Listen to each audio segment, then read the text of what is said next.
Assalamualaikum warahmatullahi wabarakatuh. Hai, perkenalkan nama saya Friska Pujiati dengan nomor NPM 2304811035. Prodi PGSD, Fakultas Keguruan dan Ilmu Pendidikan, Universitas Merangin. Video ini saya buat untuk memenuhi tugas mata kuliah Perkembangan Pelajar Peserta Didik dengan dosen pengampu Bapak Iswandi SPD MPD. Hari ini saya akan membahas materi tentang pertumbuhan dan perkembangan peserta didik.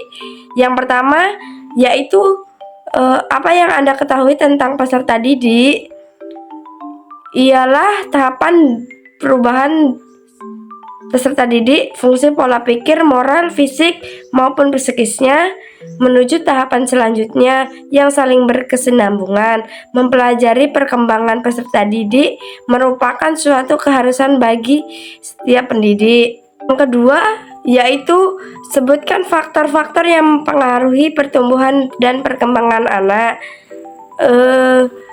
Faktor yang mempengaruhi pertumbuhan dan perkembangan anak sebagai berikut. Yang pertama yaitu genetik, suatu faktor yang mempengaruhi pertumbuhan dan perkembangan anak. Yang kedua yaitu pola asuh orang tua akan sangat mempengaruhi perkembangan anak dari segi mental, fisik, dan kecerdasan. Yang ketiga yaitu lingkungan sekitar. Lingkungan sekitar yang sehat, tentram, sangat penting bagi anak untuk berinteraksi, berkembang, dan belajar, karena anak lebih mudah percaya diri dan fokus mengasah keterampilan kognitif, bahasa emosional, dan motorik. Yang keempat yaitu stimulasi melalui bermain, membaca, bernyanyi, aktivitas sehari-hari lainnya, membantu anak merangsang kemampuan otak sekaligus melatih gerak tubuh dan keterampilan inderanya. Yang kelima yaitu jenis kelamin. Perbedaan pertumbuhan ini terkait dengan perbedaan hormon antara anak laki-laki dan perempuan, karena anak perempuan itu lebih cepat dibandingkan anak laki-laki. Yang keenam yaitu nutrisi. Anak yang kekurangan gizi pada usia dini cenderung berisiko mempengaruhi proses berpikir, perilaku, dan produktivitas anak sepanjang usia sekolah nantinya. Anak yang tidak mendapatkan nutrisi dari makanan berisiko mengalami fungsi sel otak, keterbatasan fungsi otak, dan keterlambatan perkembangan kognitif.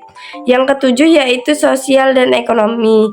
Memungkinkan seorang anak mendapatkan fasilitas yang lebih baik untuk mendukung tumbuh kembangnya, misalnya jam makan yang teratur, kebersihan makanan, dan lain-lain.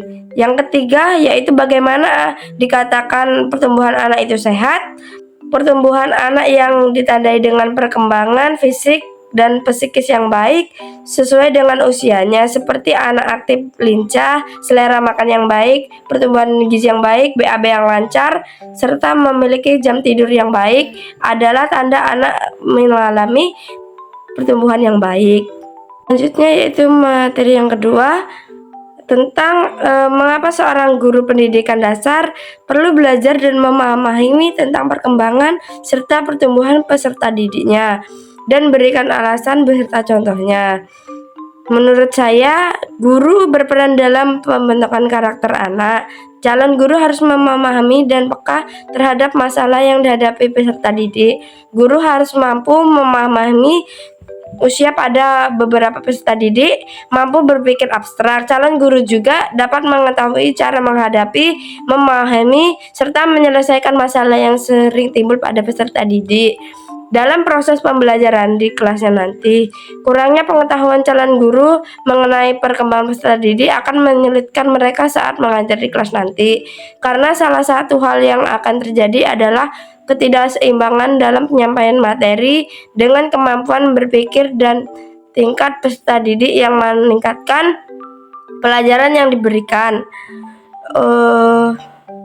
Contohnya anak usia TK dan SD, dia senang bermain, bergerak, bekerja kelompok, dan senang mencoba hal baru, atau dengan mempertekan otaknya mencapai pada masa konkret sehingga guru mampu memberikan pelajaran dengan cara yang menyenangkan, misalnya dengan permainan, kemudian diimbangi dengan berpikir konkret, lalu dihubungkan dengan kehidupan peserta didik, misalnya dengan mengerjakan operasi hitung dengan menggunakan buah, makanan, mainan, atau benda di sekitarnya agar mudah mengekspresikannya. Cukup sekian yang dapat saya sampaikan tentang materi perkembangan belajar peserta didik. Kurang dan lebihnya saya mohon maaf. Wassalamualaikum warahmatullahi wabarakatuh.